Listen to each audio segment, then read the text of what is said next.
നമസ്കാരം. കേരള രാഷ്ട്രീയത്തിന്റെ അന്തർധാരകളെ ഒന്നാകെ നിശബ്ദമാക്കിക്കൊണ്ട് മാസപ്പടി വിവാദത്തിൽ അതീവ നിർണായകമായ വഴിത്തിരിവാണ് ഇപ്പോൾ സംഭവിച്ചുകൊണ്ടിരിക്കുന്നത്.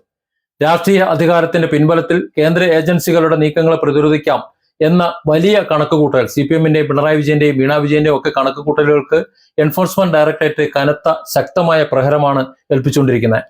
ആരോഗ്യ പ്രശ്നങ്ങൾ പനിയാണ്, മറ്റു വൈറൽ ഫീവറാണ്, മറ്റെന്തെങ്കിലുമാണ്, ജലദോഷമാണ് എന്നൊക്കെ പറഞ്ഞ് താൽക്കാലികമായി രക്ഷപ്പെടാൻ ശ്രമിച്ചിട്ടുള്ള മുൻ മുഖ്യമന്ത്രിയുടെ മകൾ വീണ വിജയന് ഇപ്പോ ഒരടി പോലും പിന്നോട്ട് മാറാൻ ഇടം നൽകാതെ ED വിലങ്ങുതടിയായി നിൽക്കുകയാണ്.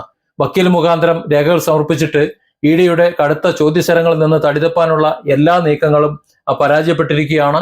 ഇനി അടുത്ത ദിവസത്തിൽ തന്നെ അന്വേഷണത്തിന് വിധേയാകേണ്ടി വരും എന്നുള്ളൊരു ഭയം നിൽക്കുന്ന സാഹചര്യത്തിലാണ് ഇത്തരത്തിലുള്ള ശാരീരിക അസ്വസ്ഥതകളും വൈറൽ ഫീവറും ICUവും ഒക്കെ അവർ എടുത്ത് മുന്നേക്ക് വെച്ചത്. എന്നാൽ വീണ വിജയന്റെ ഈ ഒഴിവ് കഴിവുകൾക്ക് മണിക്കൂറുകളുടെ ആയുസ് പോലും ED നൽകിയിട്ടില്ല. കൊച്ചിയിലെ ED ഓഫീസിൽ ഈ വരുന്ന ബുധനാഴ്ച നേരിട്ട് ഹാജരാകാൻ വ്യക്തമാക്കിക്കൊണ്ട് കടുത്ത നിർദ്ദേശത്തോടെയുള്ള ഒരു പുതിയ സമൻസ് അന്വേഷണ സംഘം വീണ വിജയന് കൈമാറി കഴിഞ്ഞു എന്നുള്ള വാർത്തയാണ് പുറത്തു വരുന്നത്. മെഡിക്കൽ സർട്ടിഫിക്കറ്റുകളും അതുപോലെ സാങ്കേതിക ന്യായങ്ങളും പെരട്ട് ന്യായങ്ങളും ഒക്കെ നിരത്തി കേന്ദ്ര അന്വേഷണ ഏജൻസികളെ ദീർഘകാലം അകറ്റി നിർത്താം, അല്ലെങ്കിൽ അതിൽ നിന്നൊക്കെ മാറി നിൽക്കാം എന്നുള്ള ഒരു തന്ത്രം, ആ തന്ത്രത്തിനാണ് ഇതോടെ തിരിച്ചടിയായിരിക്കുന്നത്.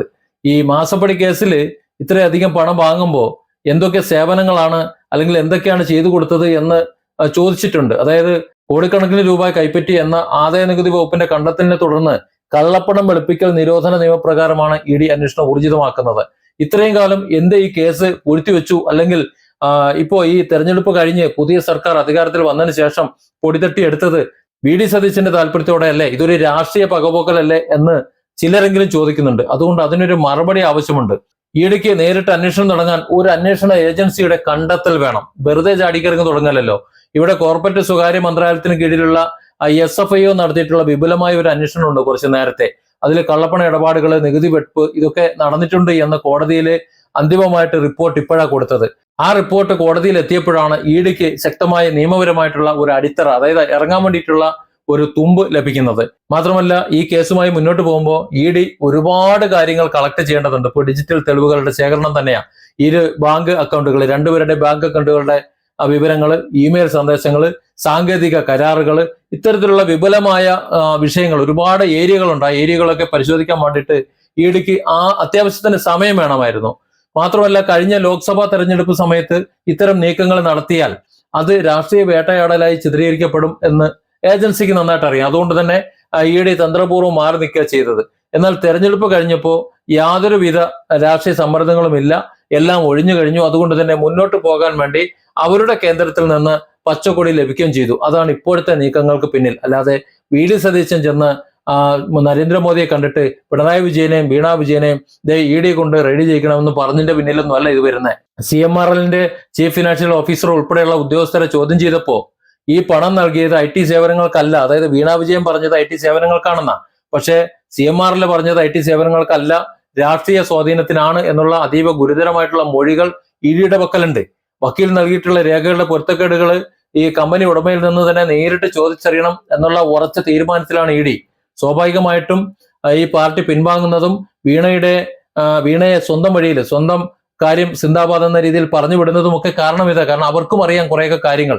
ഇത്രയും കാലം വിവാദങ്ങളെല്ലാം രാഷ്ട്രീയ ഗൂഢാലോചനയാണെന്ന് പറഞ്ഞ് നിയമസഭയ്ക്ക് അകത്തും പുറത്തും വീണ വിജയന് പ്രതിരോധ കവചമൊരുക്കിയിട്ടുള്ള CPM നേതൃത്വം ഇപ്പോൾ ഈ കേസിൽ നിന്ന് പതുക്കെ ഉൾവലിയുന്ന കാഴ്ചയാണ് കാണുന്നത്. അത് ഇതുകൊണ്ടാണ്. കാരണം അവർക്കറിയാം ഇതിൽ നിന്നിട്ട് കാര്യമില്ല, ഇത് പണി കിട്ടുന്ന ഏർപ്പാടാണ് എന്ന്.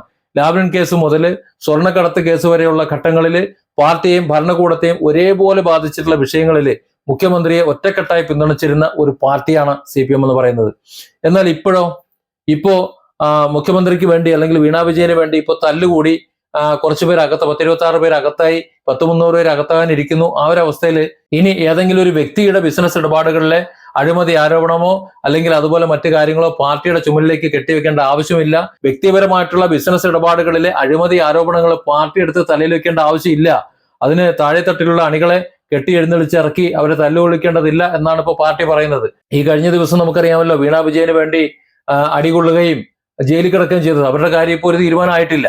ആ സാഹചര്യം കൂടി കണക്കിലെടുത്തുകൊണ്ട് പാർട്ടിയുടെ രാഷ്ട്രീയ സുരക്ഷ മുൻനിർത്തിക്കൊണ്ട് വീണ വിജയനെ തൽക്കാലം ഈ കേസിൽ അങ്ങ് തനിച്ചു വിടാനാണ് CPM ആലോചിക്കുന്നത്. പിണറായി വിജയൻ കൊണ്ടുപോകുന്ന പൊയ്ക്കോട്ടെ, ഒരു പിതാവെന്ന രീതിയിൽ അദ്ദേഹം കൈകാര്യം ചെയ്തോട്ടെ, പാർട്ടിയോട് ഈ കാര്യം പറയണ്ട, പാർട്ടിനെ ആർക്കും വേണ്ടി തല്ലുകൊള്ളാനോ തല്ലുകൊടുക്കാനോ ജയിലിലാകാനോ ആർക്കും താല്പര്യവുമില്ല എന്ന് തീരുമാനമെടുത്തു കഴിഞ്ഞു. ഈ വരുന്ന ബുധനാഴ്ച ചോദ്യം ചെയ്യലിന് ഹാജരാക്കുമ്പോൾ എക്സാലോജിക് കമ്പനിയിലേക്ക് വന്ന ഓരോ പൈസയുടെയും കൃത്യമായ സ്രോതസ്സും അതിന് പകരമായി നൽകിയ സേവനങ്ങളുടെ ഡിജിറ്റൽ തെളിവുകളും ഒക്കെ വീണയ്ക്ക് ഹാജരാക്കേണ്ടി വരും. മുമ്പ് മറ്റു ഉദ്യോഗസ്ഥന്മാർക്ക് നൽകിയിട്ട മൊഴികളുണ്ട്. ആ മൊഴികളും ഇപ്പോഴത്തെ വീണയുടെ മൊഴികളും തമ്മിൽ എന്തെങ്കിലും ഒരു വ്യത്യാസം ഉണ്ടായാൽ അത് അറസ്റ്റിലേക്ക് കലാശിക്കുമെന്ന കാര്യത്തിൽ ഒരു സംശയമില്ല. അതുകൊണ്ട് ഈ വരുന്ന ബുധനാഴ്ച വീണ വിജയൻ അറസ്റ്റ് ചെയ്യപ്പെടാനുള്ള സാധ്യത വളരെ കൂടുതലാണ്. കാരണം ഈ കഴിഞ്ഞ ദിവസം വീണ വിജയനെ റെയ്ഡ് നടത്തി അവരോട് ചോദ്യം ചെയ്യുന്ന സമയത്ത് കൊടുത്തിട്ടുള്ള കുറെ വിവരങ്ങളുണ്ട്. ആ വിവരങ്ങളും ഇനി ചോദ്യം ചെയ്യുന്ന സമയത്ത് കൊടുക്കുന്ന വിവരങ്ങളും വ്യത്യാസമായി കഴിഞ്ഞാൽ എന്തായാലും ബുധനാഴ്ച അറസ്റ്റ് ഉണ്ടാവും.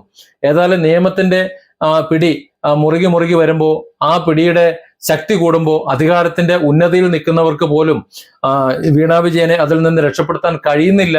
പാർട്ടി എക്കാലവും ഇമാതിരിയുള്ള തെമ്മാടിത്തത്തിന് കൂട്ടുനിൽക്കില്ല.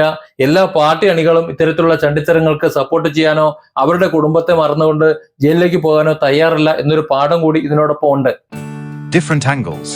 Don't forget to subscribe and support this channel.